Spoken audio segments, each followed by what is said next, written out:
কৃষ্ণনগরে তীব্র চাঞ্চল্য, প্রাক্তন মন্ত্রীর বাড়ি ঘিরে ধুন্ধুমার কাণ্ড।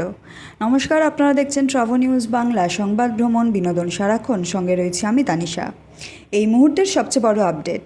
কৃষ্ণনগরের প্রাক্তন মন্ত্রী উজ্জ্বল বিশ্বাসের বাড়ি থেকে সরাসরি ত্রাণ সামগ্রী ও ত্রিপল উদ্ধারের অভিযোগকে কেন্দ্র করে উত্তাল হয়ে উঠল এলাকা। অভিযোগ, সরকারি শিলমোহর দেওয়া এবং বিক্রি নিষিদ্ধ এই সমস্ত ত্রাণ সামগ্রী ও ত্রিপল উদ্ধার হতেই ক্ষোভে ফেটে পড়েন স্থানীয় সাধারণ মানুষ। খবর ছড়াতেই মন্ত্রীর বাড়ির সামনে জড়ো হন শয়ে শয়ে উত্তেজিত বাসিন্দা।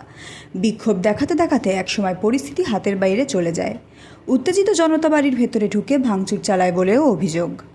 এখানেই শেষ নয়, ক্ষুব্ধ জনতার ক্ষোভের মুখে পড়েন প্রাক্তন মন্ত্রী নিজেও।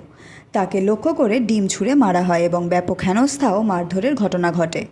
পরিস্থিতি চরম রূপ নিলে ঘটনাস্থলে পৌঁছায় কাতোয়ালি থানার বিশাল পুলিশ বাহিনী। তারাই উত্তেজিত জনতার হাত থেকে প্রাক্তন মন্ত্রীকে উদ্ধার করে পরিস্থিতি নিয়ন্ত্রণে আনে। সরকারি ত্রাণের জিনিস এভাবে সাধারণ মানুষের আড়ালে রাখার এই ঘটনাকে কেন্দ্র করে এই মুহূর্তের গোটা কৃষ্ণনগর জুড়ে তৈরি হয়েছে তীব্র উত্তেজনা ও রাজনৈতিক চাপানোতর।